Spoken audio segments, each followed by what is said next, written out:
وقال الرسول یا ربی ان قوم اتخذوا هذا القرآن مہجورا۔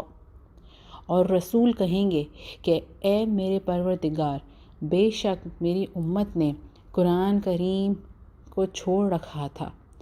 قیامت والے دن اللہ کے سچے رسول نبی صلی اللہ علیہ وسلم اپنی امت کی شکایت جناب باری تعالیٰ میں کریں گے کہ نہ یہ لوگ قرآن کی طرف مائل تھے، نہ رغبت سے قبولیت کے ساتھ سنتے تھے۔ یہ سورہ فرقان کی آیت نمبر 30 ہے۔ اس کوٹیشن کو اپنے ذہن میں رکھیے اور کوشش کیجئے کہ ڈیلی بیسس پر ایٹ لیسٹ ایک رکوع ضرور پڑھیں۔ قرآن شریف کو چوم کے بس برکت کے لیے نہ رکھیں گھر میں، اس کو چومنے کے ساتھ پڑھنے کے بھی فضائل اور بینیفٹس حاصل کریں۔ اللہ تعالی ہم سب کو ہدایت دے۔